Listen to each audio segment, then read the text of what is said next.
Assalamualaikum warahmatullahi wabarakatuh. Alhamdulillah alladzi hadana li hadza wa ma kunna linahtadiya laula an hadana Allah.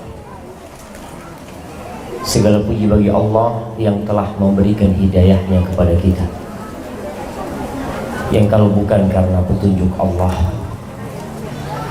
tidak mungkin kita bisa merasakan indahnya agama ini.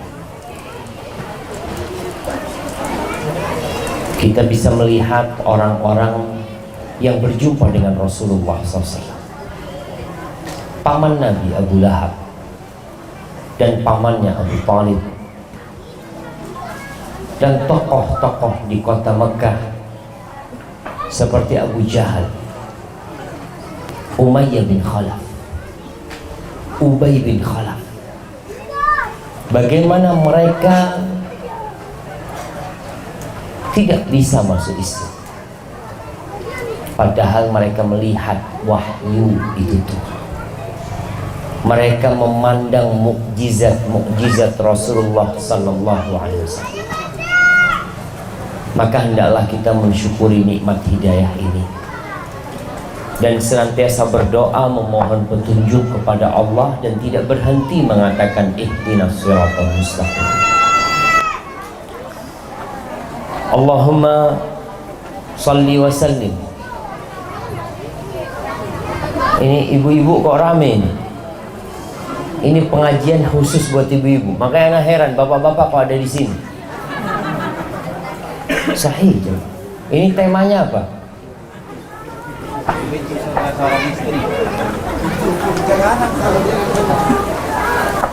Pintu surga seorang istri. Bapak-bapak istri apa suami? Ana juga heran. Tapi ya wallahu a'lam. Mungkin bapak-bapak kepingin mendengar supaya nanti di rumah bisa menjelaskan kembali kepada istri, untuk lebih menguatkan apa yang disampaikan Ustaz. Allahumma salli wa sallim ala sayyidina Muhammadin wa ala alihi wa ashabihi ajma'in. Amma ba'd. Jamaah rahimakumullah, semua berharap masuk surga, dan ternyata Rasulullah sallallahu alaihi wasallam mengatakan kullu ummati yadkhulul jannah. Semua umatku masuk surga. Sebuah garansi bagi umat Nabi Muhammad alaihi salatu wasallam, kullu ummati yadkhulul jannah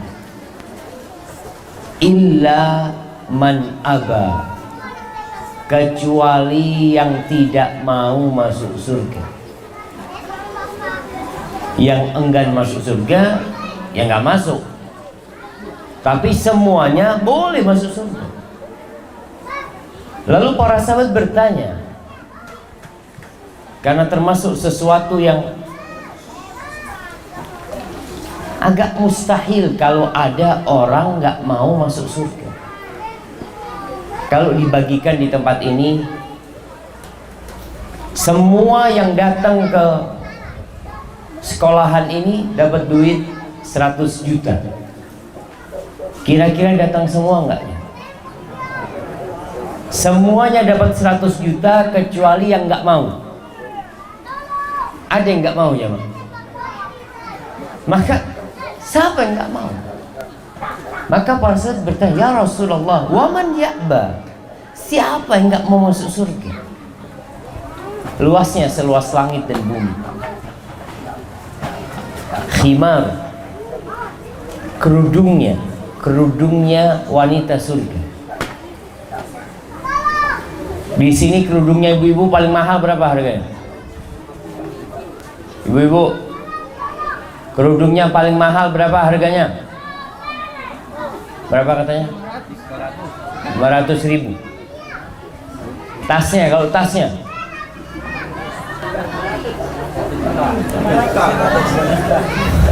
Bapak-bapak pernah beliin tas buat istri paling mahal berapa? Anda kasih hadiah yang paling mahal 500.000. Ada yang di atasnya? Mana? Ada yang mana? Oh, ada Rami sendiri sini. Kenapa antum? 500.000 paling mahal. Enggak ada yang lebih mahal dari itu, jawab. Sudah anak kasih dia buat antum, Fadhil. Masya Allah. 500. Tidak bohong kita. Jemaah, kata Nabi alaihi salatu wassalam, khimaru mra'atin wala nasifuha, kerudungnya penghuni surga, satu penghuni surga punya kerudung itu khairun minad dunya wa ma fiha, harganya lebih baik dari kepi seisinya. Bukan kepi, Papua seisinya. Berapa seharga Papua seisinya? Kata Nabi alaihi salatu wassalam, lebih baik daripada dunia dan isinya. Itu baru kerudung.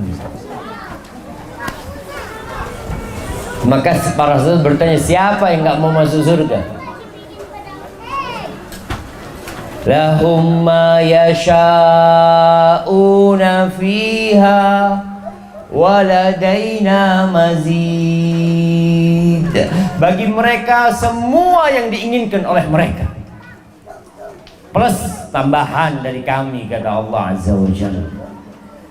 Ibnu Katsir menceritakan bagaimana nanti di surga orang-orang sedang kumpul, sedang duduk-duduk, mereka ngobrol, cerita sana sini sambil menikmatin indahnya surga. Tahu-tahu ada awan yang lewat. Lalu awan itu bertanya, "Madza tuhibbuna an numtirakum?" Awan itu bertanya, kalian kepingin hujan apa? Ibu-ibu kepingin hujan apa? Hujan apa? Tembok rumahnya dari emas.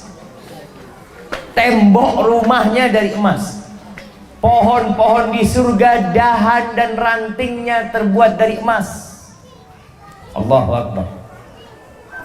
Ibu-ibu minta hujan apa? Bapak-bapak minta hujan apa?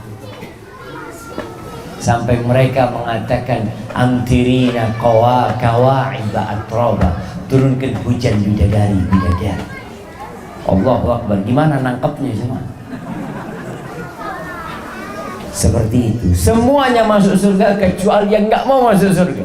Siapa yang nggak mau masuk surga? Kata Nabi alaihi salatu wassalam, man ata'ani dakhalal jannah wa man asani faqad aba. Barang siapa yang taat, patuh kepadaku, maka tuh orang dijamin masuk surga. Dan barang siapa yang durhaka kepadaku, bermaksiat kepadaku, maka dialah orang yang enggan masuk surga. Jadi semuanya masuk surga kecuali yang enggan masuk surga. Kalau secara lisan semua orang akan mengatakan saya ingin masuk surga, lisan itu tidak bertulang. Tapi raga kita yang bertulang kadangkala mendustakan ucapan lisan kita. Gimana kamu mau masuk surga? Sholat aja telat-telat. Kalau dikasih nasihat marah orang itu. Emangnya surga punya kamu? Bukan. Kamu kan ingin masuk surga. Pertanyaannya gimana mau masuk surga? Sholat telat-telat. Sedangkan orang yang telat sholatnya, kata Allah Azza wa Jal, fawailul lil musallin. Itu orang yang sholat tapi nggak karu-karuan sholatnya, masuk neraka. Alladzina hum an salatihim sahun, alladzina hum yura'un. Sholat nggak tepat waktu, cepet-cepetan, riak lagi. Baik, ahibati fillah, berkaitan dengan wanita, subhanallah. Pernah datang kepada Nabi alaihi salatu wassalam seorang wanita. Dia sedang curhat, ada sesuatu yang ingin dia sampaikan. Selesai hajatnya, baru Rasulullah SAW bertanya. Ini termasuk adab dan etika. Kalau ada orang yang sedang konsultasi sama kita, ya dengarkan. Jangan malah kita yang tanya-tanya tentang dia, karena dia yang punya perlu sama kita, bukan kita. Setelah sahabat wanita ini menyelesaikan hajatnya, Rasulullah SAW bertanya kepada perempuan ini, "Adzatu zaujin anti?" Apakah kamu seorang wanita yang memiliki suami? Qalat na'am. Lalu perempuan ini mengatakan, iya. Kaifa anti lahu? Bagaimana sikapmu kepada suamimu? Perempuan ini mengatakan, la alu illa ma'ajizu. Aku tidak pernah mensia-siakan suamiku kecuali dalam kondisi yang aku nggak mampu. Lalu Rasulullah SAW berpesan, "Unduri aina anti lahu, fa innama huwa jannatuki aw naruki." Lihat bagaimana sikapmu kepada suamimu. Sesungguhnya suamimu itu adalah surgamu atau nerakamu. Jadi seorang wanita yang sudah menikah, surga dan nerakanya bukan lagi orang tuanya. Dan ini pesan buat kita para laki-laki. Kalau antum sudah menikahkan putri antum, antum jangan intervensi di rumah tangga menantu. Jangan. Kesian anak perempuan kita. Bagaimana kalau dia berada di dalam rumah suaminya, tapi tetap harus taat sama bapak dan ibunya? Sang suami mengatakan kepada istrinya, "Nak, kamu jangan keluar rumah ya sore ini. Aku nanti mau datang." Bapaknya telepon, "Nak, kamu habis asar ke rumah ya." Waduh, siapa yang harus ditaati? Kata suami, "Jangan keluar, suami mau datang." Kata bapak, "Kamu habis asar harus ke rumah." Siapa yang harus ditaati? Bapak apa suami? Kata bapak, "Kamu anak durhaka." Iya. Sejak kamu menikah, kamu sekarang mulai kurang ajar sama bapak. Dipanggil suruh datang, nggak mau datang. Kalau dia datang, dia durhaka sama suami. Kalau dia nggak datang, dia nggak durhaka sama bapak. Apa yang harus dia lakukan? Taat sama suami. Kalau bapak marah, "Kenapa kamu lebih taat sama suamimu daripada kepada ayah?"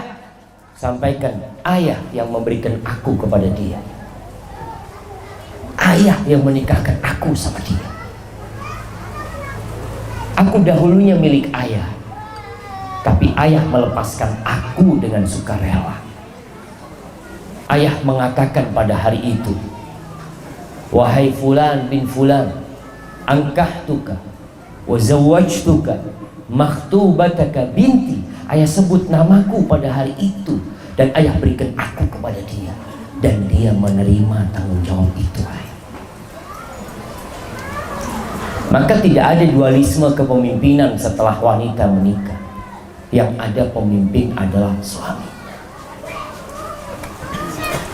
Oleh karena itu para orang tua jangan sembarangan menikahkan putrinya. Wanita itu makhluk yang lemah. Banyak wanita dibohong-bohongin sama laki-laki. Mudah-mudahan yang ada di sini bukan termasuk yang membohongi wanita. Kadangkala digoda dari jauh, datang tuh perempuan. Kenapa wanita tidak bisa menikah kecuali ada walinya? Kalau laki-laki mau nikah, tafadhol tanpa wali. Tapi wanita harus ada walinya. Seorang wali yang harus benar-benar memperhatikan, apakah lelaki ini pantas untuk menjadi pendamping hidup putriku.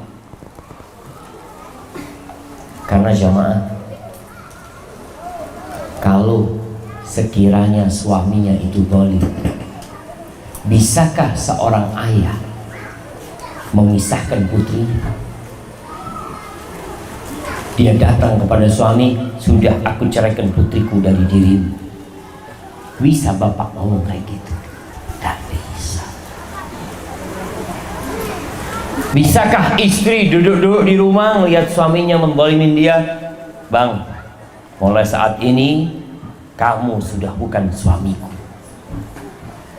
Mungkinkah itu terjadi? Walaupun sang istri mengatakan ucapan itu 1000 kali, tetap dia adalah istri, tidak akan bisa berubah.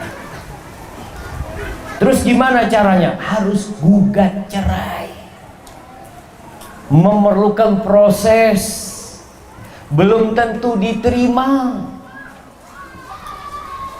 Maka para orang tua, coba kalau mau menikahkan putrinya, bermusyawarah dahulu. Datang seorang laki-laki kepada Hasan al-Basri rahimahullahu ta'ala. Dia bertanya, wahai Abu Sa'id, kepada siapa aku nikahkan putriku? Maka Hasan memberikan nasihat, la tuzawwij ibnataka illa min taqi. Janganlah engkau menikahkan putrimu kecuali kepada orang yang bertakwa. Kenapa orang yang bertakwa?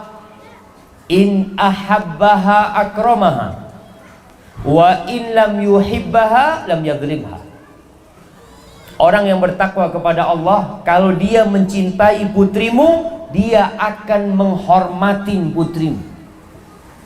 Tapi kalau dia tidak cinta kepada putrimu, dia tidak akan menzalimi putrimu, karena dia takut sama Allah Azza wa Jalla. Ahibati fillah, apakah antum pikir semua rumah tangga ini karena cinta? Apakah bapak-bapak masih cinta sama istri? Kadangkala sebagian laki-laki sudah kepingin ganti istri, bu, cuma nggak ngomong sama ibu. Dia itu kalau ketemu sahib-sahibnya, iyalah, yang di rumah udah tua. Subhan. Bapak-bapak betul apa tidak? Oh ya betul. Ibu-ibu dengar. Dan sebagian ibu-ibu itu juga sama, udah bosen sama bapak-bapak. Cuma saya nggak bisa ganti. Sahih. Sampai ada seorang wanita yang masya Allah, ketika suaminya meninggal dunia, datang teman-temannya takziah, sedih mereka, bela sungkawa. Sabar ya, kamu ditinggal suamimu. Sabar apa kata dia? Alhamdulillah sudah mati dia. Capek ngurusin dia dari dulu. Betul. Betul nggak ibu-ibu? Betul juga itu. Ujian hidup ini, Ustaz. Ujian. Ya udahlah, semoga dengan saya berbakti kepada suami, saya dapat surga. Kalau ada suami yang bakhil, Ustaz, Allahu Akbar, tiap bulan perhitungan. Subhanallah. Perempuan itu suka sama wanita, perempuan itu suka sama laki-laki yang tampan tapi bakhil, atau biasa-biasa aja tapi royal, ibu. Nah, ya, biasa aja tapi royal fulusnya. Nggak perlu tampan-tampan kata dia. Yang penting fulusnya royal. Sahih. Kalau wajahnya tampan, masya Allah, tapi pelit, wallah nggak ada gunanya kata dia. Baik, kita nggak mau bicara tentang bapak-bapak, ibu-ibu, karena temanya pintu surga seorang istri. Pintu surga seorang suami tetap orang tuanya. Bapak ibunya itu pintu surga seorang suami. Tapi pintu surga seorang istri adalah suaminya. Fa innama huwa jannatuki aw naruki. Suamimu surgamu atau neraka. Ana ingin sampaikan kepada ibu-ibu, apa sih yang diinginkan oleh suami dari wanita? Ada beberapa hal. Yang pertama yang diinginkan suami dari wanita adalah penghormatan. Konsekuensi dari penghormatan ini adalah ketaatan dan kepatuhan. Hormatin suaminya. Kenapa? Karena suami ini pemimpin. Bayangin ibu, seorang suami ketika dia mempersunting seorang wanita, tahu-tahu hidupnya lebih banyak bersama istrinya daripada sama orang tuanya. Ibunya yang melahirkan dia, sekarang dia harus memikirkan wanita lain yang ada di dalam rumah. Allah Azza wa Jalla mengatakan, Ar-rijalu qawwamuna 'alan nisa bima faddalallahu ba'dahum 'ala ba'din wa bima anfaqu min amwalihim. Laki-laki adalah pemimpin bagi kaum wanita. Oleh karena Allah telah melebihkan sebagian mereka, yakni laki-laki dilebihkan atas sebagian wanita. Dan karena suami itu memberikan nafkah kepada istri-istrinya. Fasalihat, siapa sih wanita-wanita yang soleh? Wanita-wanita yang soleha kata Allah, qanitat hafizatun lil ghaib bima hafidallah.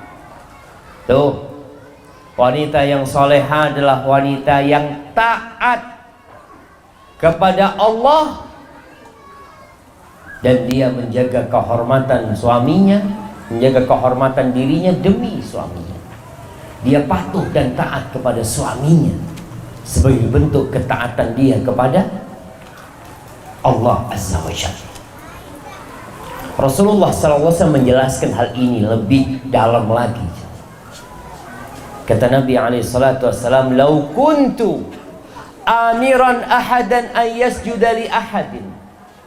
Kalau aku boleh memerintahkan seseorang untuk sujud kepada orang lain, untuk sujud li ghairillah, untuk sujud kepada selain Allah, kata beliau alaihi salatu wassalam, la amartul mar'ata an tasjuda li zawjiha.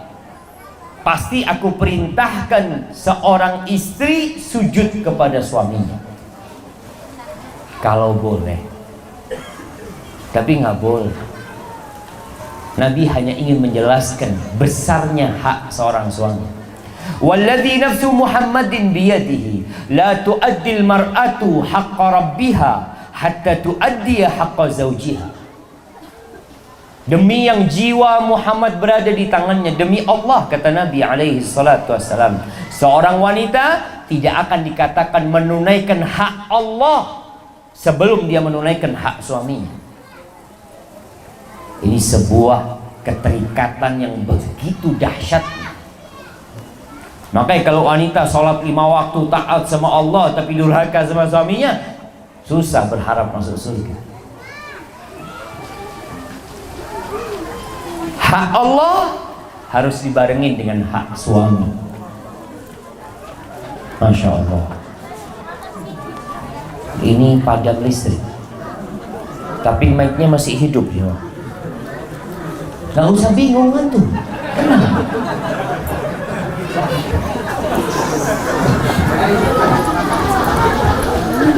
Kata Rasul sallallahu alaihi wasallam tentang hak Allah dan hak suami. Idza shallatil mar'atu khamsaha wa shamat syahraha wa ata'at zawjaha wa hafizat farjaha qila laha udkhulil jannah min ay abwabil jannati syi'ti. Apabila seorang wanita sholat yang 5 waktu, ini hak-haknya Allah. Wa shamat syahraha, puasa di bulan Ramadan, ini haknya Allah lagi.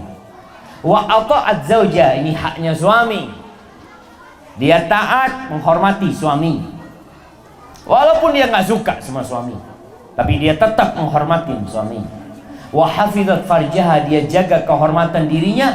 Qila laha akan dikatakan kepada wanita ini, udkhulil jannah, silahkan engkau masuk surga dari pintu mana saja yang engkau sukai. Wallahi jamaah, anak kalau bayangkan hadis ini, betapa mudahnya wanita itu masuk surga dari semua pintu surga. Bapak-bapak nih yang ahli sholat masuk dari pintu sholat, yang ahli puasa masuk dari pintu puasa, yang ahli sodakoh masuk dari pintu sodakoh.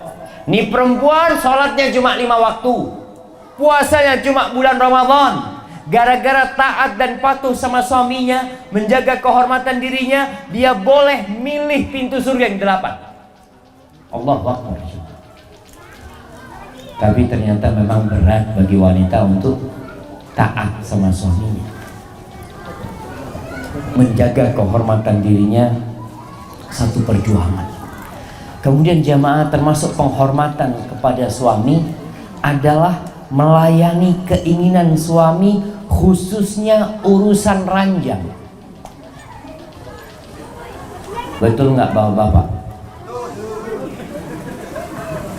Bapak-bapak semangat urusan ranjang. Ibu-ibu, banyak suami ini yang menceraikan istrinya atau ribut sama istrinya. Kalau ditanya macem-macem sebabnya, istri kurang seperti ini, kurang seperti itu, padahal masalah intinya masalah ranjang. Tapi dia malu ngomong, dia malu. Oleh karena itu Rasulullah SAW menekankan masalah ranjang. Jangan sampai seorang istri tidak melayani suaminya. Untuk hal ini, apa kata Nabi SAW? Idza da'ar rajulu imra'atah, apabila seorang lelaki memanggil istrinya, kemana dipanggil? Ila firashihi, ke ranjangnya. Ranjangnya, kasurnya. Para ulama menjelaskan bahwa suami itu punya ranjang sendiri.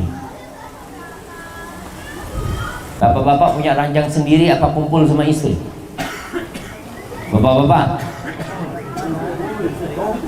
kumpul sama istri, punya ranjang sendiri.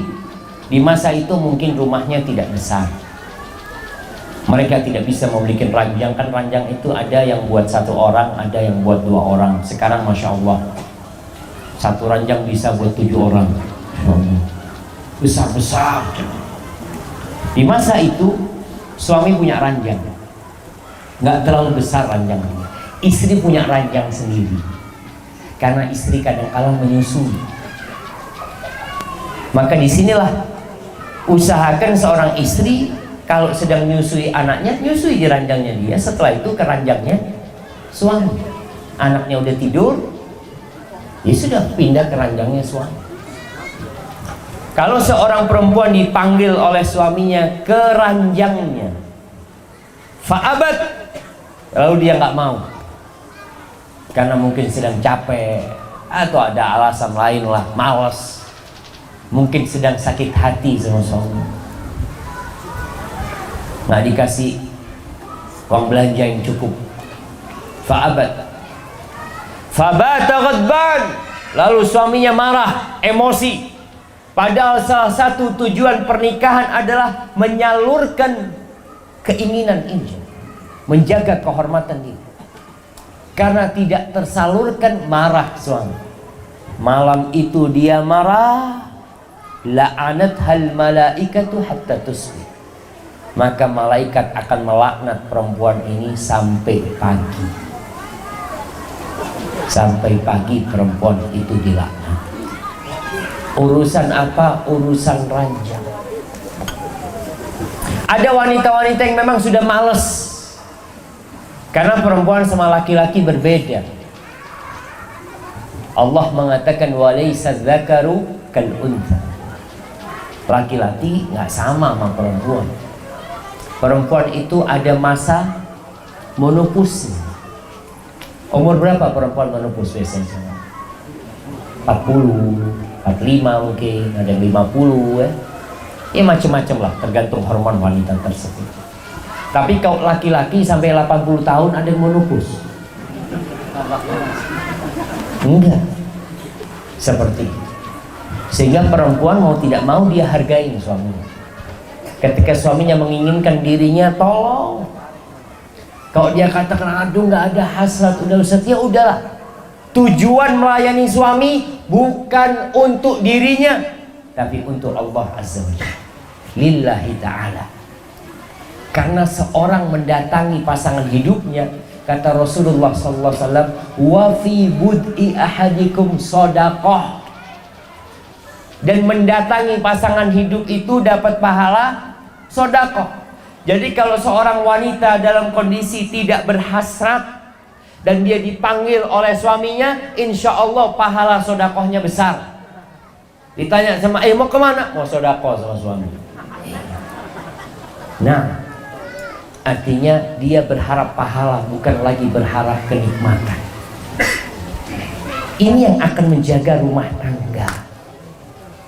Bahkan Nabi SAW mengatakan, "Idza ar-rajulu da'a zawjatahu li hajatihi falta'ti." Apabila seorang suami memanggil istrinya untuk memenuhi hajatnya, hendaklah perempuan itu datang. Wa in kanat 'alat tanur, walaupun perempuan itu sedang di depannya tungku. Dulu kalau masak pakai apa jemaah? Pakai tungku, pakai kayu. Kalau sekarang pakai kompor gas, dipanggil suami tinggal matiin.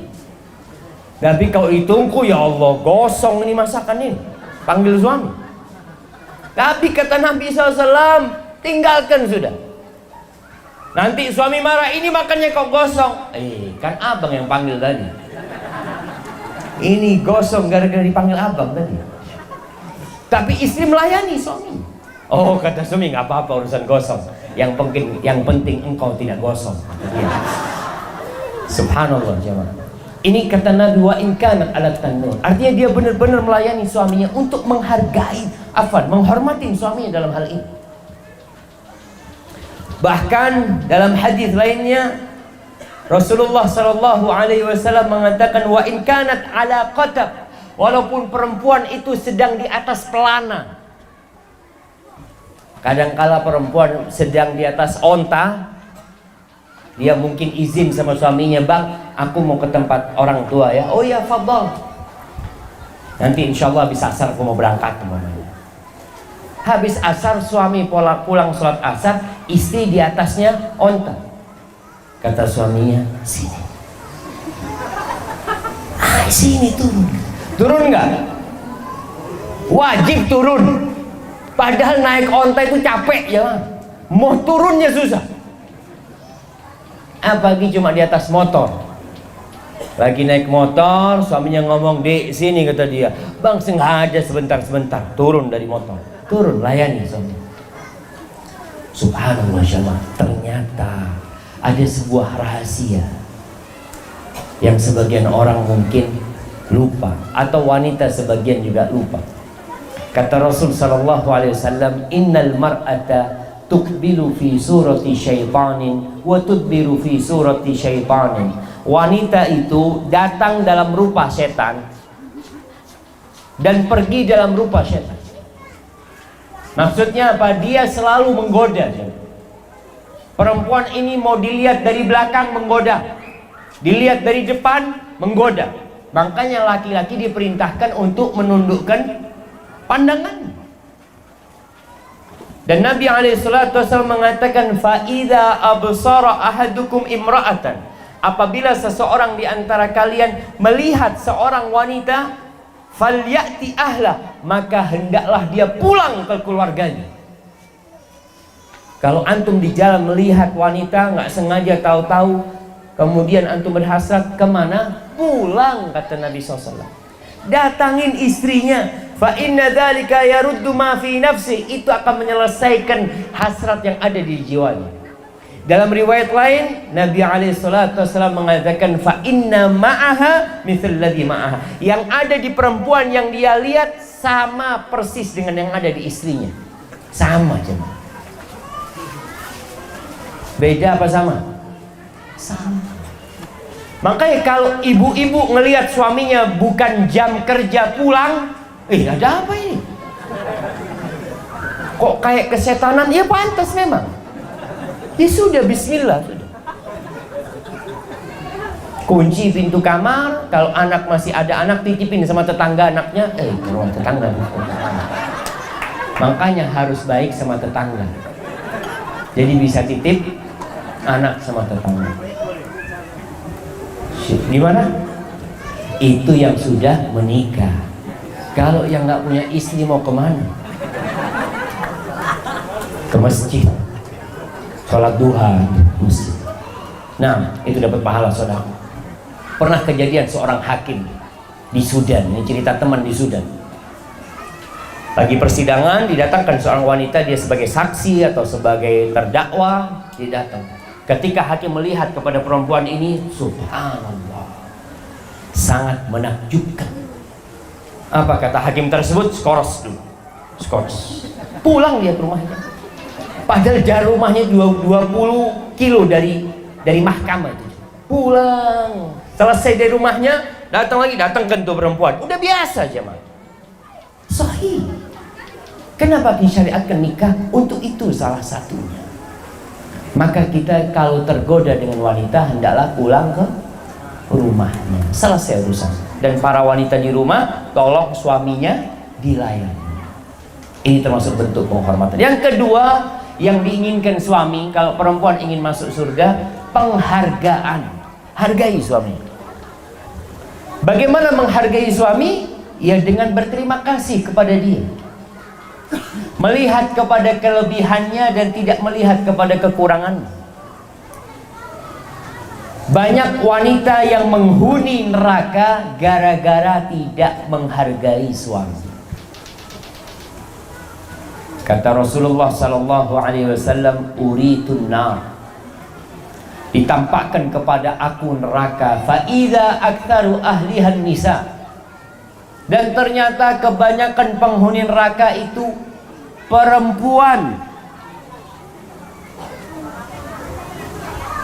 Maka ada yang bertanya, kenapa Rasulullah SAW? Yakfurna, mereka itu kufur. Ayakfurna billah, apakah mereka kafir kepada Allah? La. Yakfurnal ashir wa yakfurnal ihsan.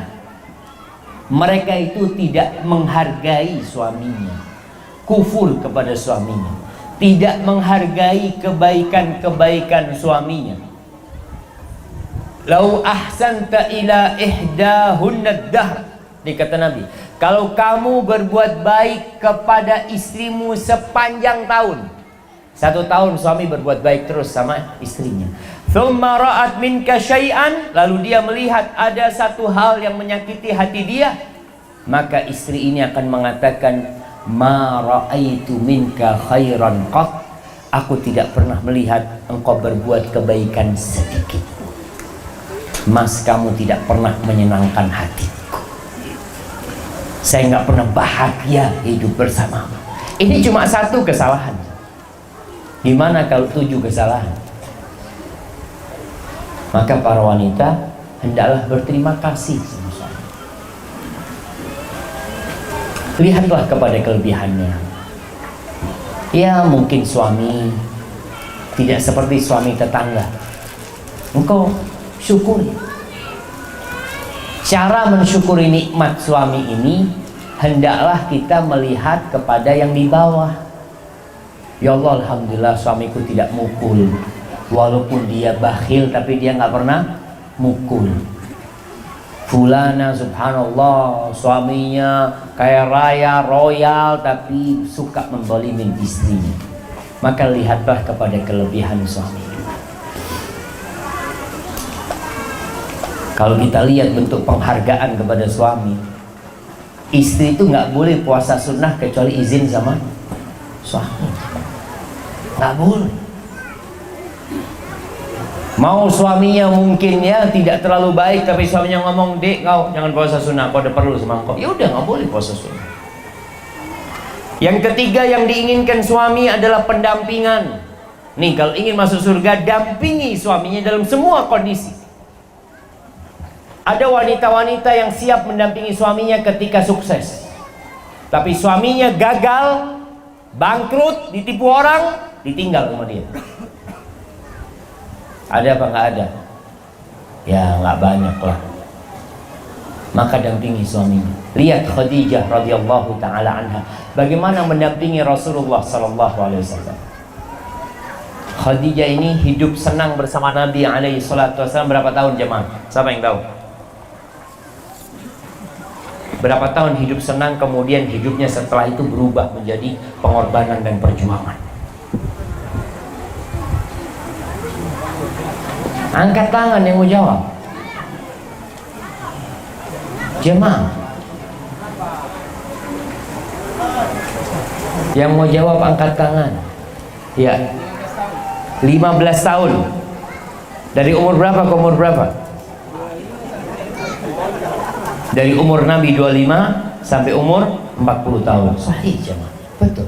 Alhamdulillah dia, Masya Allah. 15 tahun. Setelah Nabi SAW dapat wahyu, berubah hidupnya.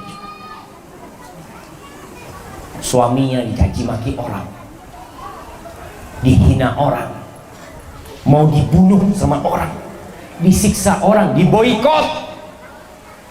Bayangkan Rasul SAW pernah diboikot selama 3 tahun di Syekh Abi Thalib, sampai makan daun-daunan. Itu Khadijah tidak termasuk dalam orang-orang yang diboikot, karena dia dari suku yang lain. Yang diboikot itu dari Bani Hashim. Khadijah tidak masuk, tapi Khadijah tetap masuk bersama suaminya. Dia dampingi suaminya dalam kondisi susah, bukan hanya dalam kondisi suka. Maka ini yang diperlukan kalau ingin masuk surga. Jangan mau senang. Tapi memang wanita ini tergantung kenapa dia memilih suaminya. Kalau dia menikah karena kekayaan suaminya, kalau suaminya bangkrut, selesai sih. Dia akan memilih laki-laki lain. Karena dia memang niatnya nikah hanya karena kekayaan. Maka dampingi suaminya. Pulang dari tempat kerja, capek suaminya, jangan ditanya dari mana. Bapak-bapak suka nggak kalau ditanya sama suaminya dari mana? Suka apa enggak? Tidak suka ibu-ibu. Bapak-bapak itu suka ke warung, karena kalau di warung nggak pernah ditanya dari mana. Kalau masuk warung ditanya apa? Mau apa aja mah. Makanya ibu-ibu mulai saat ini kalau suaminya datang ke rumah, jangan ditanya dari mana, ditanya mau apa. Allahu Akbar. Itu suami kalau masuk rumah ditanya mau apa, dia bingung. Ini masuk rumah apa warung? Oh, ternyata rumah dia. Subhanallah. Sudah berubah jadi warung rumahnya. Alhamdulillah. Maka tolong ibu-ibu, suami datang jangan ditanya dari mana. Mungkin wajahnya sedang cemberut ya, nampak dari wajahnya dia sedang tidak berbahagia. Jangan ditanya kenapa, jangan ditanya.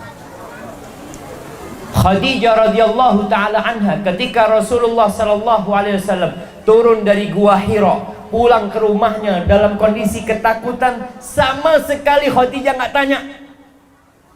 Tapi Khadijah bertugas untuk mendampingi suaminya, ditenangkan suaminya, minta selimut dikasih selimut, mungkin dikasih minuman, ditunggu sampai suaminya yang bercerita. Maka ini bentuk pendampingan yang sangat dahsyat buat seorang yang ingin masuk surga. Dampingi suaminya, sambut suaminya. Kemudian kalau makan, jangan ditinggal suaminya. Lihat bagaimana Rasulullah Sallallahu Alaihi Wasallam kalau makan berduaan sama Aisyah, sama istrinya yang lain sama berduaan. Jangan sampai seorang istri ngasih makan suami di meja makan terus ditinggal. Ada seorang laki-laki yang subhanallah jemaah, dia lagi waktunya makan, istrinya nyiapkan makan semuanya, terus istrinya mau nonton sinetron, ditinggal suaminya. Kata suaminya, sini, mari, kata dia, dengan bahasa kampung. Saya ini bukan kucing, kata dia. Kasih makan terus ditinggal. Yang dikasih makan ditinggal siapa? Kucing. Kalau ngasih makan suami, didampingin walaupun engkau sedang puasa, walaupun engkau sedang tidak ingin makan, duduk di samping suami, ambilkan sesuatu buat suami. Masya Allah. Suami minum dari air, bisa dipinjam gelas, jangan ambil gelas baru. Maka usahakan di rumah itu, antum lihat kalau kemanten baru ini, pengantin baru ini biasanya suap-suapan, Masya Allah. Sampai berapa tahun kayak gitu jangan? Hah? 2 bulan, 3 hari kayaknya jangan. Subhanallah, Rasul SAW sampai tua alaihi salatu wassalam. Beliau itu kalau makan, nanti dagingnya dikasihkan Aisyah. Aisyah makan, diambil dagingnya, beliau gigit di tempat Aisyah menggigit. Minum, subhanallah. Ana izin minum jemaah. Alhamdulillah. Ketika Aisyah minum dari gelas sama Nabi SAW, diambil itu gelas, beliau meletakkan mulutnya di tempat Aisyah meletakkan mulutnya. Sampai seperti itu. Jadi dalam kondisi pendampingan ini, tolong didampingi. Sampai mandi pun didampingi suami. Bagaimana Aisyah mendampingi Rasulullah SAW mandi? Kuntu aghtasilu, kata Aisyah, ana wa Rasulullah SAW min ina'in wahidin. Aku dulu mandi sama Nabi SAW dari satu wadah air, dari satu timba. Kemudian antara aku sama dia cuma ada satu gayungnya. Rebutan itu gayung Aisyah sama Nabi SAW. Dan aku bilang, dakli ya Rasulullah, sisakan airnya buat aku wahai Nabi SAW. Ini kapan orang mandi bareng suami istri jamaah? Waktu baru. Sekarang ngantri kok mandi. Siapa dulu yang mandi? Ayo kamu dulu mandi. Subhanallah, hilang sudah pendampingan. Jadi seorang istri damping, bang aku gosokin pakai sabun. Subhanallah. Seperti mandikan suami ini bayi besar. Kalau bayi kecil ya, anak-anak dimandiin sama ibunya pakai sabun, ya bapaknya nggak apa-apa dimandiin juga, karena sama-sama bayi. Wallahi sahih, Umar bin Khattab pernah mengatakan itu. Maka para ibu-ibu tolong ketahui tentang hal itu. Ya, hendaklah sang istri ini berhias untuk suaminya, menggunakan pakaian yang indah. Pakai itu lipstik kalau ada suaminya, pakai itu sido kalau ada suaminya. Banyak suami kalau melihat istrinya cantik bingung, dia tanya mau kemana. Betul ibu-ibu? Betul. Dirubah sekarang, bersolek, berdandan, berhias itu untuk suami, bukan untuk suami tetangga. Sahih jemaah. Rasul SAW ketika ditanya man khairun nisa, siapakah wanita yang terbaik? Allati idza nadarta ilaiha sarratka, yang kalau engkau memandang kepada dia menyejukkan hatimu, itu wanita yang terbaik. Maka usahakan di rumah itu dipakai itu lipstik, dipakai baju-baju yang seksi, yang indah buat suaminya. Suami datang ke rumah, mau kemana kamu? Nyambut engkau bang. Masya Allah. Wallahi ini sesuatu yang hilang dari rumah tangga. Aisyah radhiyallahu ta'ala anha, demi berhias buat suaminya, kadang-kala dia pinjem kalungnya kakaknya Asma, pinjem dia jangan, karena dia tahu suaminya bukan orang kaya. Dia tahu Rasulullah SAW tidak punya.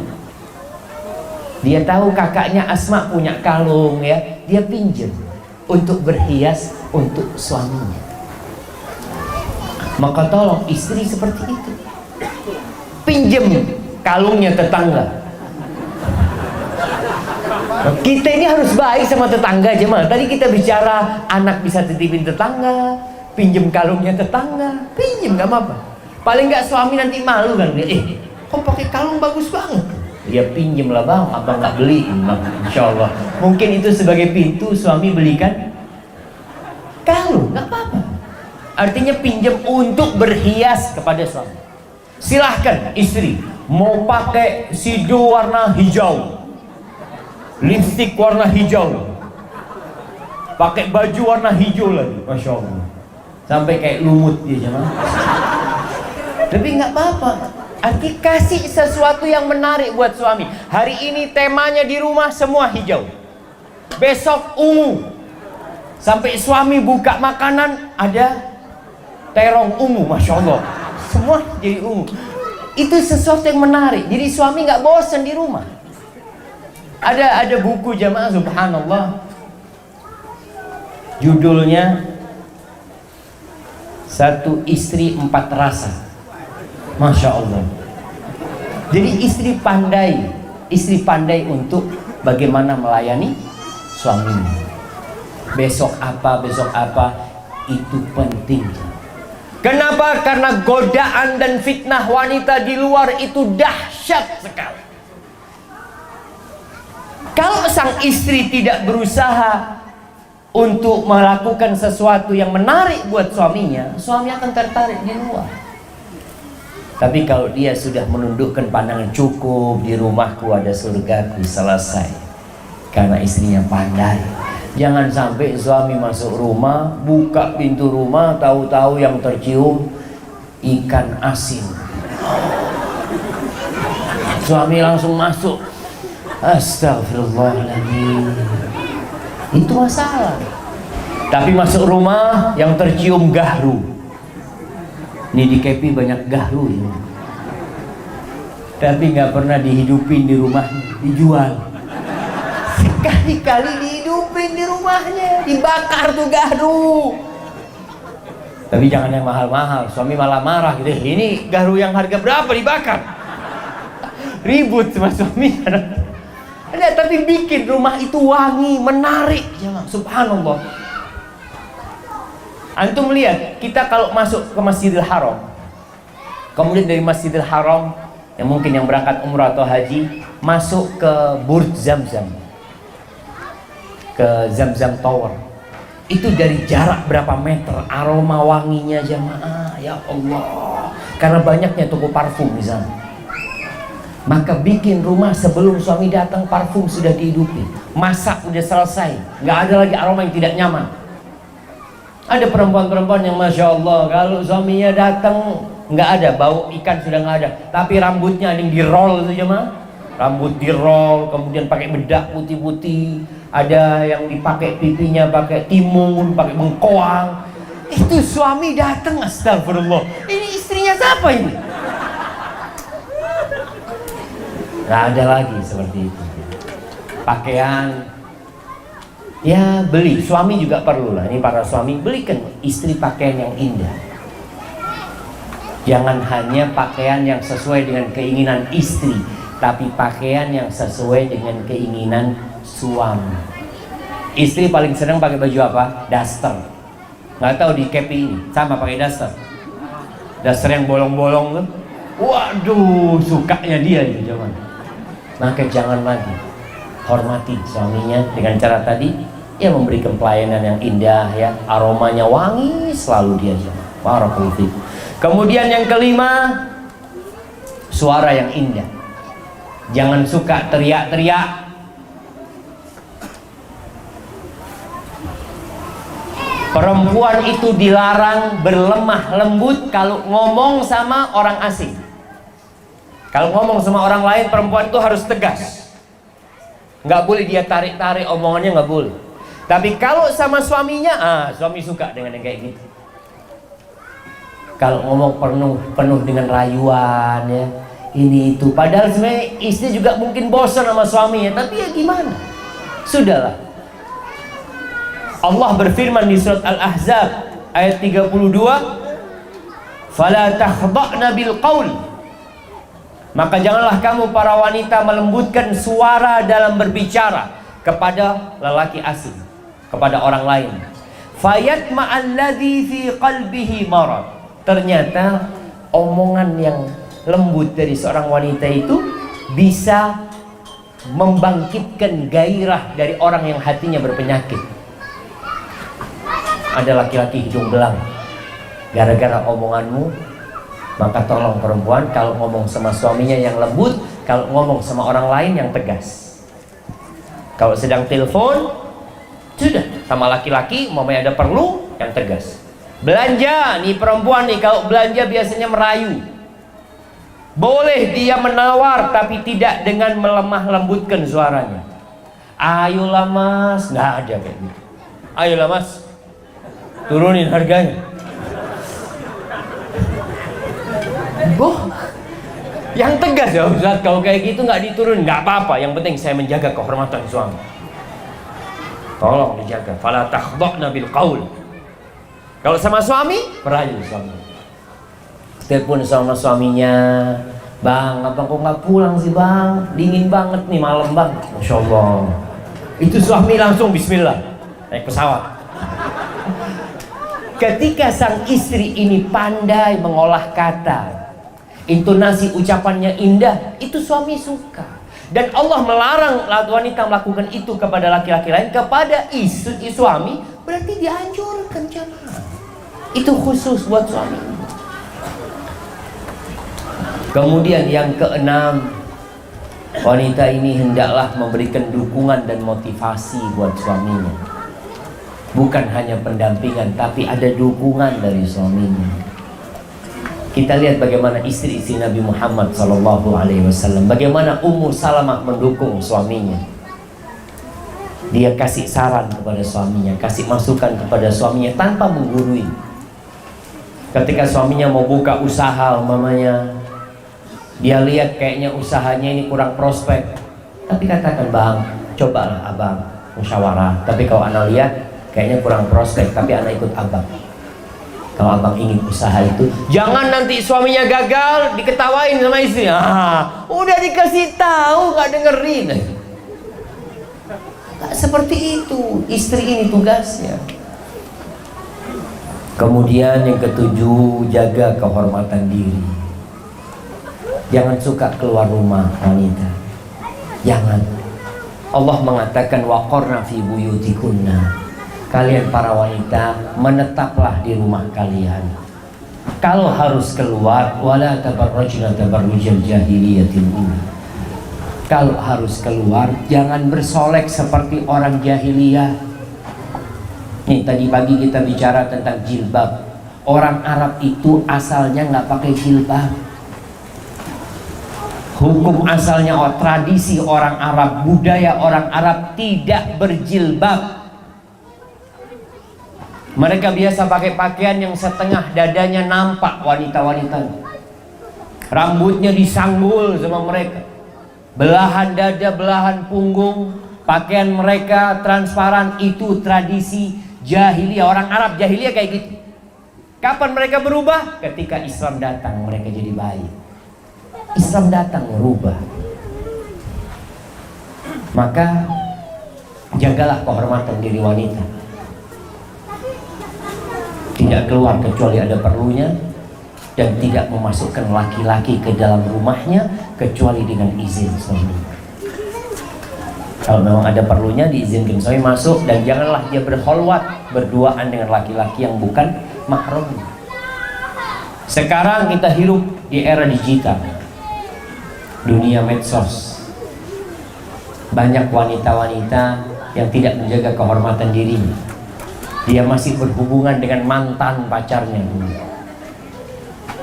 Apalagi ada grup-grup sekolahan. Ini apa istilahnya jemaah? Reuni. Ada grup sekolahan tahun lulusan tahun sekian, tolong dijaga. Berapa banyak subhanallah jemaah, ada tetangga anak di Jember. Sudah tua jemaah. Itu istrinya meninggalkan suaminya karena ketemu sama mantan pacarnya di reuni. Ditinggal, sudah punya anak, sudah tua. Na'udzubillah. Maka perempuan tetap terfitnah dan laki-laki tetap terfitnah. Maka tolong dijaga, jaga kehormatan diri dengan tidak berhubungan kecuali ketika ada perlunya. Grup-grup yang cuma isinya bergurau macam-macam yang tidak berguna, tinggalkan. Kalau seorang wanita mungkin dimasukkan ke grup di sana, dia tidak mau keluar, oke, nggak keluar, tapi nggak perlu dibuka juga. Sudah, nggak usah dibuka. Untuk menjaga kehormatan suaminya. Karena engkau ketika menikah, engkau jadi milik suami. Seorang wanita tatkala merasa tidak dipuaskan oleh suaminya, dia punya hak untuk gugat cerai, tapi tidak ada hak untuk berkhianat. Sebagaimana seorang suami ketika tidak puas dengan istrinya, dia punya hak untuk nikah lagi, tapi tidak punya hak untuk berzina. Nggak ada alasan dia berzina karena tidak merasakan di rumahnya kepuasan, nggak ada.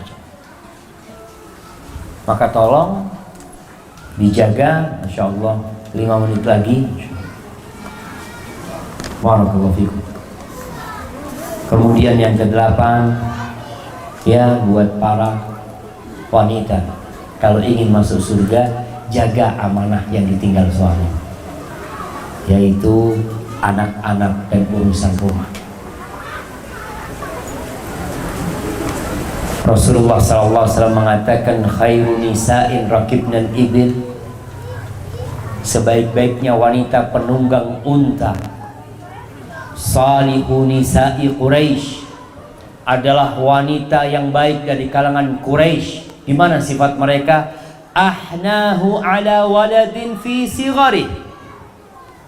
Mereka adalah wanita-wanita yang sangat pengasih terhadap anaknya tatkala kecil. Wa ar'ahu ala zaujin fi dhati yadi, dan sangat menjaga dengan apa yang dimiliki suaminya. Maka hendaklah perempuan ini fokus didik anak suami, bukan fokus dengan kegiatan-kegiatan sesama sahib-sahibnya. Perempuan punya kegiatan, yang ada kegiatan arisan, kegiatan kumpulan ini, kumpulan itu, macam-macam. Silahkan selama perkumpulan itu halal, tapi jangan sampai menelantarkan kewajiban dia mendidik anak-anak suami. Tolong dijaga anak-anak suami, tanggung jawab dia. Tadi Anda sebutkan bagaimana Imam Syafi'i, bapaknya meninggal dunia, tapi sang istri yang solehah, dia memilih untuk tidak menikah lagi. Dia memilih untuk mendidik anak-anak. Kalau seorang wanita ditinggal mati suaminya kemudian ingin menikah kembali, tolong dijaga amanah tinggalan suami. Jangan sampai kemudian dia tidak peduli sama anak-anaknya lagi, kalau ingin masuk surga. Kemudian yang ke-9, cinta. Suami juga minta cinta. Kalau istri udah gak cinta sama suaminya, tolong jangan bilang. Suami gak cinta sama istrinya, jangan bilang. Istri tidak suka sama suaminya, jangan bilang. Pernah ada di kota Mekah, kota Madinah ada seorang laki-laki yang namanya Ibn Abi Azra. Dia dikenal perempuan selalu gugat cerai sama dia, sampai nama dia buruk. Suatu hari dia pulang dari masjid, dia ngajak sahibnya dia, Abdullah bin Arqam, dibawa ke rumahnya. Ayo ke rumah.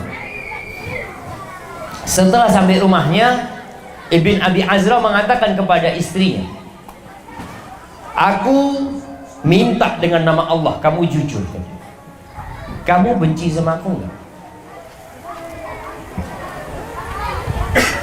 Istri, udahlah ngomong yang lain, gak usah ngomong itu. Aku minta sama Allah, kamu jujur. Kamu cinta sama aku enggak?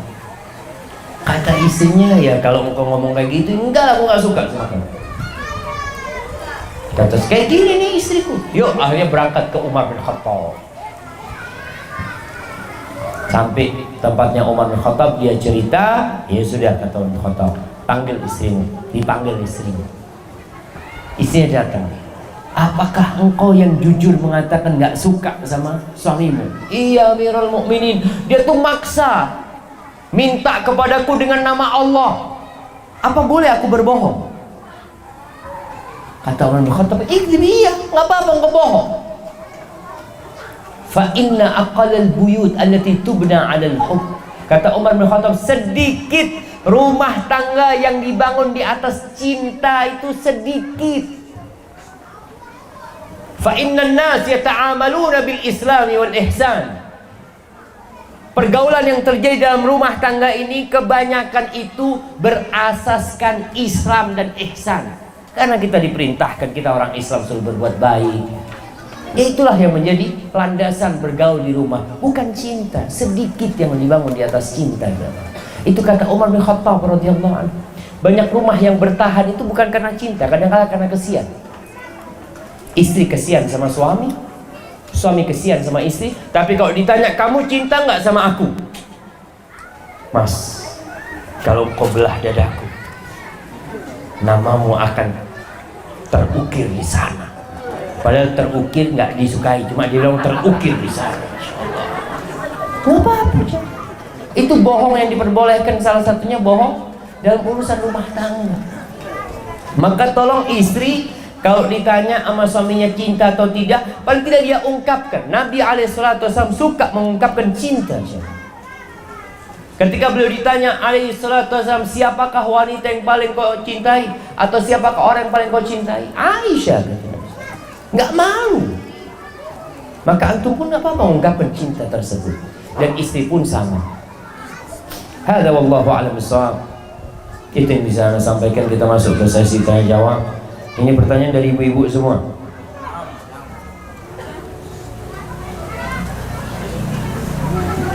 Pak Ustadz, bagaimana kalau kita sudah meninggal, kita ketemu suami kita yang pertama atau yang kedua, sementara saya sudah menikah 2 kali?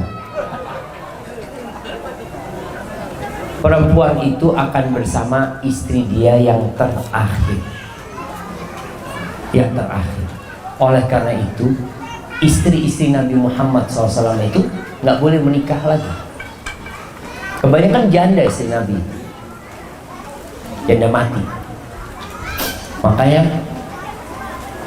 mereka setelah meninggalnya Rasulullah SAW nggak boleh menikah lagi, karena mereka akan menjadi istri Nabi Muhammad SAW. Seperti itu. Gimana Ustaz kalau anak sebenarnya lebih suka sama suami yang pertama, suami yang kedua ini agak golim dikit lah, kalau seperti itu. Allah akan memberikan yang terbaik buat nanti. Karena di surga itu tidak ada yang dibenci. Fiha ma tashtahihil anfus. Semuanya indah di surga.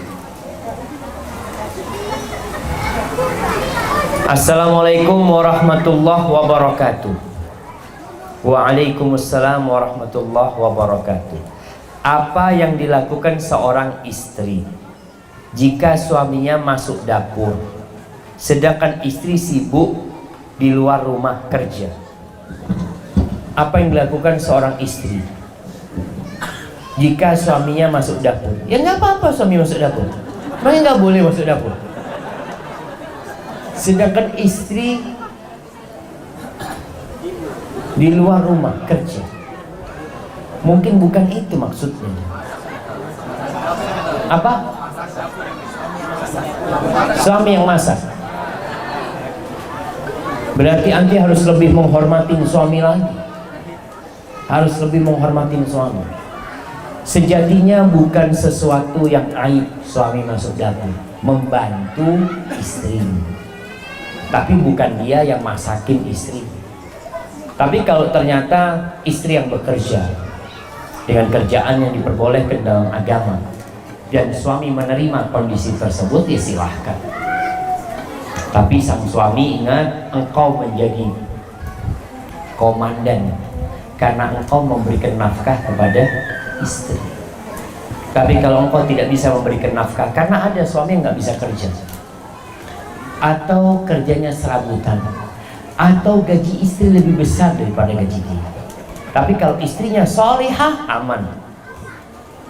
Seperti Khadijah radhiyallahu taala. Siapa yang kaya? Khadijah radhiyallahu taala. Tapi ketika dia menikah, selesai. Dia tahu komandan dia adalah Nabi Muhammad sallallahu alaihi wasallam. Maka seorang istri tetap harus menghormati dan menghargai suaminya yang dia telah menerima kondisi itu apa adanya, dan suami pun juga menghargai istrinya. Rumah tangga ini saling menghormati dan saling melengkapi. Allah mengatakan Jalla Jalaluh, hunna libasul lakum wa antum libasul lahun. Wanita-wanita itu pakaian buat kalian dan kalian pakaian buat wanita.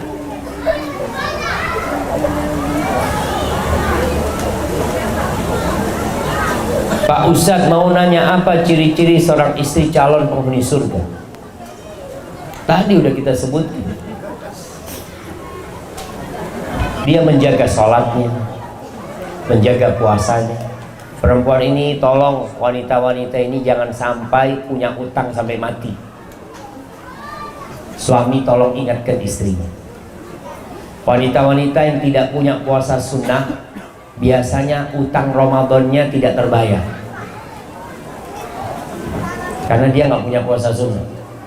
Yang wajib aja berat dia lakukan. Tapi kalau wanita ini menjaga puasa Senin Kamis, insya Allah utangnya lunas. Wanita yang sholat 5 waktu, jangan ditunda-tunda sholatnya. Puasa di bulan Ramadan, dibayar utangnya, taat sama suaminya, jaga kehormatan dirinya, maka insya Allah dia akan masuk surga. Bagaimana agar kita tidak berat menjalankan sholat 5 waktu? Jadikan sholat itu kebutuhan kita, bukan kewajiban. Ada orang yang ibadahnya kebiasaan, dan ada orang juga yang kebiasaannya ibadah. Ada orang makan ibadah, jalan ibadah, tidurnya pun ibadah, karena dia niatkan semuanya lillahi ta'ala. Ada orang yang ibadahnya kebiasaan. Kenapa kamu sholat? Ya saya dari dulu sholat. Kenapa kalau Ramadan puasa? Ya memang seperti ini budaya kita kalau Ramadan puasa. Itu ibadahnya kebiasaan. Jangan sampai ibadah kita jadi kebiasaan, tapi jadikan kebiasaan kita ibadah, mau. Sehingga gak akan berat jamaah sholat. Ketika dengar suara azan, ya Allah, Nabi SAW, beliau itu kalau ada masalah kemana larinya? Sholat. Bahkan beliau mengatakan kepada Bilal, "Qum ya Bilal, bangun Bilal." Masya Allah, ini pada terbang semua jemaah. Antum kayaknya duduk di sini aja. Nah,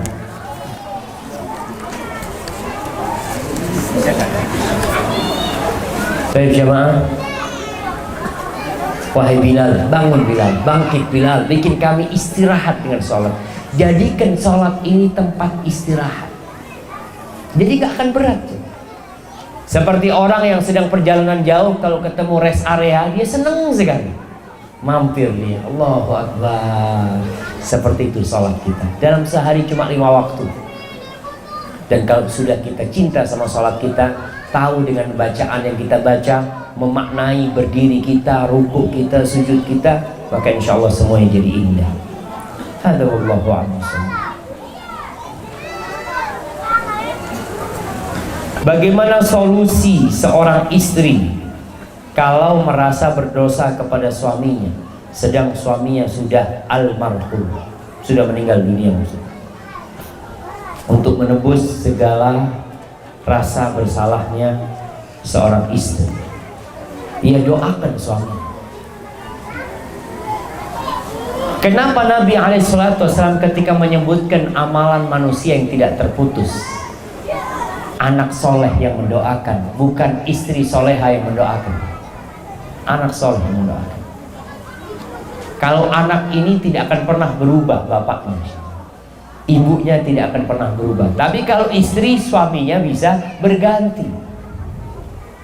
Dia bisa ganti suami, suaminya mati selesai, dia lupa sama suaminya yang dahulu. Maka tolong seorang istri, gak apa-apa. Artinya engkau ingin nikah lagi gak masalah. Tapi kalau engkau merasa bersalah dan engkau ingin bersama suamimu di surga, ya jangan nikah lagi. Engkau doakan suamimu, jaga anak-anaknya, berbuat baik selalu, insya Allah itu akan menembus dosa-dosa dan kesalahan. Ustaz, apa sih doanya supaya anak bisa semakin nurut sama orang tua? Nah, banyak baca doa. Salah satu Doanya adalah Rabbana hablana min azwajina wa dzurriyyatina qurrata a'yun waj'alna lil muttaqina imama. Yang ada di surat Al-Furqan ayat 70 mungkin ya. Baca doa. Baca Rabbi habli minas shalihin. Tapi jemaah, kita harus sadar. Ada seorang sahabat atau tabi'in, dia suka marah sama pembantunya. Pembantunya ini nggak nurut. Dia suka marah sama pembantunya. Kalau marah sama pembantunya, apa kata majikannya ini? Ma asbahaka bisayyidika. Betapa miripnya engkau dengan tuanmu. Dia ingin mengatakan, aku ini juga nggak taat sama Allah. Aku kurang patuh sama Allah. Pantas kalau punya pembantu nggak patuh, nggak taat. Jadi orang tua yang merasa anaknya nggak patuh dan taat, coba lihat, mungkin engkau juga nggak taat dan patuh sama Allah. Melihat anaknya disuruh-suruh, menunda-nunda waktu, mungkin engkau juga suka menunda-nunda waktu sholat. Akhirnya anakmu sama nggak patuh sama Allah. Jadi orang tua yang ingin anaknya patuh dan taat, tolong dia dulu patuh dan taat sama Allah. Insya Allah itu membuka peluang anaknya untuk taat dan patuh. Bagaimana hukumnya jika seorang istri marah kepada suami karena sholatnya bolong-bolong? Marah boleh, marah karena Allah Azza wa Jalla. Tapi ada caranya. Yang pertama, anti harus tanya, kok bisa anti memilih suami yang sholatnya bolong-bolong? Sebagai istri, engkau melakukan kesalahan dalam hidup ini, memilih suami yang sholatnya bolong-bolong. Maka kepada suami yang sholatnya bolong-bolong, istri hendaklah memberi nasihat, bukan marah. Dia marah karena Allah, tapi caranya dengan memberikan nasihat kepada suami. Duduk sama suami, cari waktu yang tepat, karena tetap suami adalah pemimpin. Kalau kita punya pemimpin yang sholatnya bolong-bolong, kira-kira pantas nggak anak buah mengatakan, bos, sini bos, duduk sini bos, saya lihat bapak ini sholatnya bolong-bolong, Masya Allah, padahal dia cleaning service ya. Masih nasihat bos. Dia caranya, ada caranya. Tetap kita diperintahkan watawasau bil haq watawasau bis sabr. Suaminya habis makan malam ya, sambil dipijit suaminya, kakinya dikasih minyak, dipijetin, bang, kalau boleh aku mau minta sesuatu sama abang. Di situ ngomong sama suaminya, abang sholat lah bang, apa sih yang mau kita bawa kalau mati? Abang begitu taat dengan bos sama perusahaan, kerja dari pagi sampai sore. Masa sama Allah yang ngasih kita segala-galanya kita gak memberikan hak Allah Azza wa Jalla. Jadi caranya ya indah ketika ngomong sama suami. Barakallahu. Bagaimana hukumnya dan aturannya secara Islam melakukan hubungan suami istri pada saat istri haid atau nifas atau sakit? Apakah bisa menolak dengan ajakan suami dengan lembut? Nah, kalau dalam kondisi haid dan nifas, maka sang istri silahkan tetap melayani suaminya. Kalau alasannya cuma haid dan nifas, tapi tidak boleh di tempatnya anak. Rasulullah SAW kalau hendak menghubungi Aisyah dalam kondisi haid, dulu Aisyah disuruh pakai sarung. Maka Nabi SAW menjauhi tempatnya anak, itu aja. Jadi yang lainnya masih diperbolehkan. Istri masih diperbolehkan untuk memuaskan suaminya, tapi tidak di tempatnya anak. Itu. Kalau sang istri capek, lelah, maka hendaklah dia boleh menolak dengan cara yang baik. Tapi kalau dia masih mampu, bismillah. Dia capek, lelah, ya Allah, atau dia sakit, merasa dia sakit, mudah-mudahan ini jadi obat. Dan insya Allah jadi obat. Ada suami yang pengertian, ada suami yang tidak pengertian. Maka jangan sampai kondisi rumah gara-gara menolak jadi ribut. Tapi kalau benar-benar istri sedang sakit parah, ya minta maaf sama suami. Barakallahu. Bolehkah seorang bernyanyi tanpa alat musik? Karena ada yang berpendapat boleh dan tidak boleh. Nasyid artinya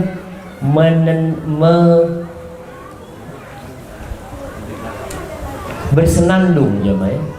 Ada bait-bait syair yang disenandungkan, yang dibaca tanpa alat musik diperbolehkan. Artinya bukan untuk orang gitu loh. Istri bukan untuk orang mau menyenandungkan itu, tapi untuk suaminya diperbolehkan hal itu. Kemudian nasyid sendiri memang selama tidak berlebih-lebihan diperbolehkan orang untuk menyenandungkan. Hadza wallahu a'lam. Mengapa di saat sholat wanita muslimah yang memakai cadar melepas cadarnya? Na'am jemaah. Karena memang ketika dia sholat, dia itu menghadap Allah Azza wa Jalla. Dia tutupin semua auratnya kecuali wajah dan tangannya. Namun ketika sholat ada lelaki yang memandang, di situ dia diperbolehkan untuk memakai cadar. Jadi kalau cadar itu gunanya supaya tidak dilihat oleh laki-laki. Ketika anti sholat, nggak ada yang melihat anti. Anti sholat di rumah, masa mau pakai cadar sholat di rumah? Allahu Akbar. Itu suami ngelihat istri pakai cadar nih. Sholat model apa lagi? Dan kita tahu memang ada khilaf di antara para ulama, apakah wajah wanita itu aurat atau tidak yang harus ditutup maksudnya. Hadza wallahu a'lam.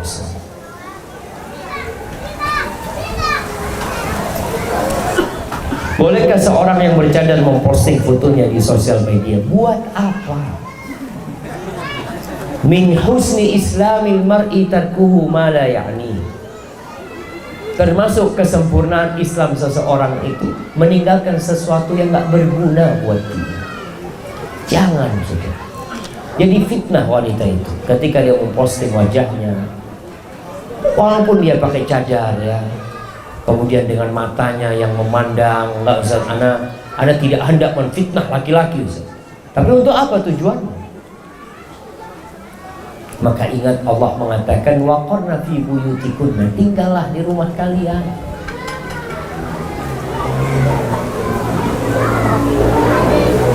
Ustaz, saya mau bertanya, bagaimana hukumnya apabila suami suka menghutangkan uang kepada temannya, tetapi istri tidak ridho karena bayarnya hanya janji-janji? Uangnya uang siapa? Uangnya istri apa uang suami? Kalau uangnya istri, dosa suami meminjamkan uangnya istri tanpa keridhaan dia.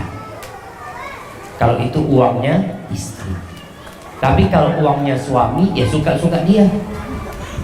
Kalau itu uangnya suami, makanya suami ini tidak harus istrinya tahu dengan uang dia. Para wanita tidak punya hak untuk tahu berapa gaji suami, tapi wanita punya hak nafkah sesuai dengan kemampuan suami. Kalau suami punya pemasukan sebulan umpamanya 10 juta, ibu-ibu minta berapa? Minta berapa? Semua. Gitu kan? Makanya jangan dikasih tahu. Dia minta semua nantinya. Betul. Sedangkan suami ini punya kewajiban selain istrinya. Dia punya kewajiban mungkin memberikan nafkah kepada kedua orang tuanya, memberikan nafkah kepada adik-adiknya yang masih perlu bantuan dia, menyambung silaturahim dengan keluarganya. Mungkin dia mau bersodakoh, mau dia berwakaf. Kalau semuanya harus tahu istri, maka kapan dia bisa membantu kedua orang tuanya? Sedangkan istri kalau tahu suami suka ngasih orang tuanya, walaupun dia wanita soleha, kadang-kala ada perasaan gak enak. Maka lebih baik istri gak usah tahu. Tadi antum mau minjemin uang kepada teman, silahkan pinjemin, utangin temannya, pamannya, tanpa istri tahu.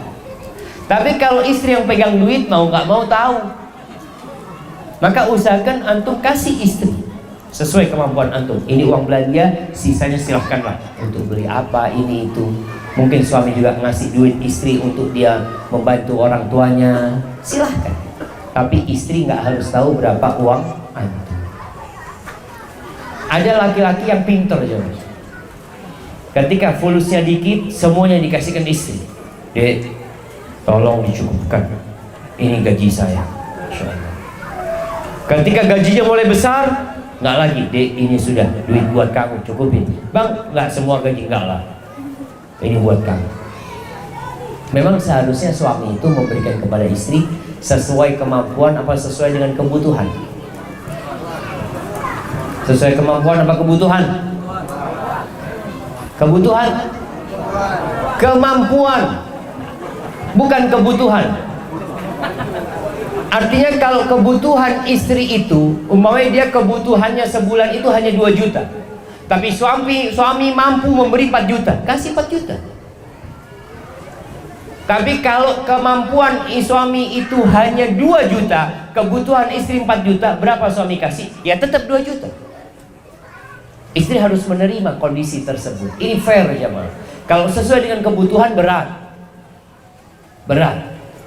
Sehingga suami kadangkala dia harus berhutang sama istri. Bang, kebutuhan kita ini makan sehari 200.000. Jadi sebulan berapa jemaah? 6 juta. Sedangkan gaji suami cuma 3 juta. Oke bang, nggak apa-apa bang, sisanya anak itu hutang abang. Itu kalau sesuai kebutuhan. Tapi kalau suami mengatakan maaf deh, aku hanya punya 3 juta, cukup. Ya sudah, berarti pola makannya dirubah. Ngomong sama suami, iya kalau gitu mas, kita mulai saat ini lampu di rumah pakai lampu yang lebih kecil, nggak usah terang-terang, sesuai dengan uang yang ada. Kalau gitu mas, insya Allah besok kita sarapan tahu tempe. Ya sudah, sesuai dengan kemampuan, bukan kebutuhan. Ustaz, saya mau tanya, berapa lama istri ditinggal suami tanpa nafkah lahir batin baru dikatakan janda? Selama-lamanya tidak akan dikatakan janda. Wanita ini tidak bisa menceraikan dirinya sendiri, jemaah. Makanya perempuan kalau nggak dikasih nafkah sama suaminya punya hak gugat cerai. Dia nggak bisa melepas dirinya, itu nggak bisa dia. Nggak otomatis gitu ya. Kecuali suaminya murtad, langsung pernikahannya rusak, selesai sudah. Ketika suaminya murtad, selesai. Dia bukan lagi suami. Itu kondisi yang memang merusak pernikahan. Tapi kalau dia tinggal suami, nggak tahu suaminya mati mungkin di hutan sana, mungkin suaminya merantau, kemudian di sana dia menikah lagi, nggak pulang ke KP sini umpamanya. Apakah otomatis perempuan jadi janda? Tidak. Dia harus datang ke hakim, melaporkan kondisi dirinya. Di sini nanti hakim memutuskan kalau dia sudah memulai masa iddahnya. Kalau suaminya dibilang mati, berarti warisannya dibagi. Kalau suaminya ada di sana tapi suaminya nggak mau balik, maka di sini nanti hakim memutuskan, udah kalau gitu engkau khulu, gugat cerai, dan nggak ada warisan kalau gugat cerai itu. Hadza wallahu a'lam bishawab.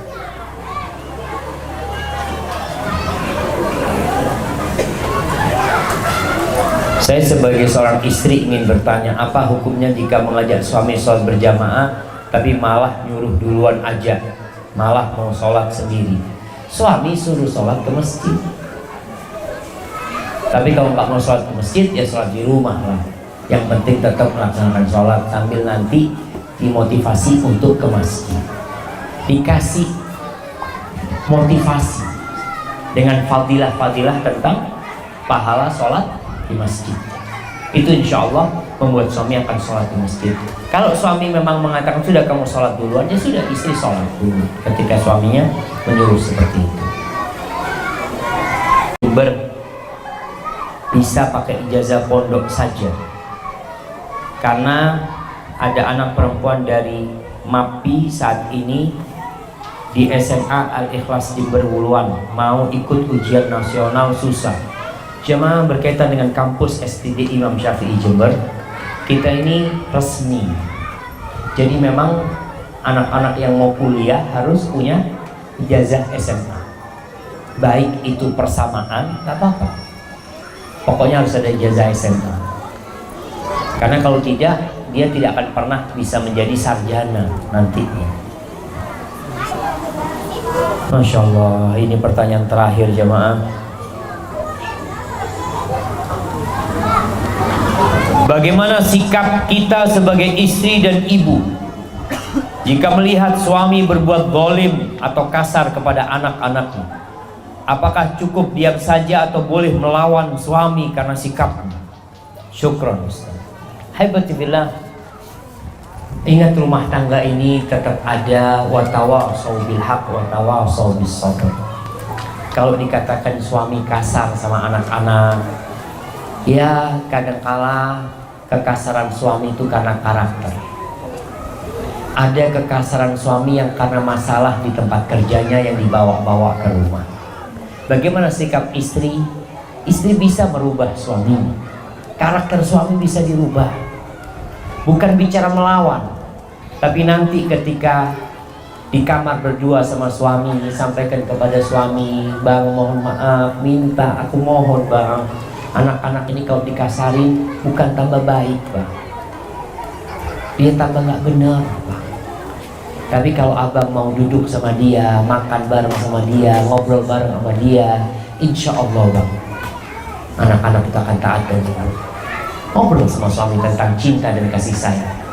Ketika ada seorang laki-laki yang datang kepada Nabi SAW, dia bertanya, "Atuqabbiluna sibyanakum?" Apakah kalian mencium anak-anak kecil kalian? Kata Nabi, "Nah." Oh, katanya, "Aku punya anak 10, nggak ada yang aku cium." Karena kasar dan kerasnya dia. Kata Nabi SAW, "Awa amlik in naza Allah min qalbika rahmah." Ya gimana? Mungkin Allah sudah mencabut rahmat dari hati kamu. Maka ingat, istri coba menumbuhkan kasih sayang di hati suami dengan cara menumbuhkan keimanan. Ajak suaminya ziarah kubur, ngomong sama suami, "Mas, yuk kita lama gak ziarah kubur, datang ke kubur." Karena ziarah kubur itu termasuk yang melembutkan hati kita. Kemudian membesuk orang yang sakit, ngomong sama suami, "Mas, kita punya sedikit rezeki, yuk kita berangkat ke rumahnya orang yang sedang susah." Itu juga melembutkan hati. Hadza wallahu a'lam bishawab. Itu yang bisa saya sampaikan pada kesempatan kali ini.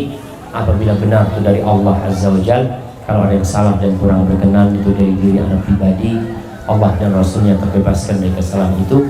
Sallallahu ala nabiyina Muhammadin wa ala alihi wa sahbihi wasallam. Assalamualaikum warahmatullahi wabarakatuh.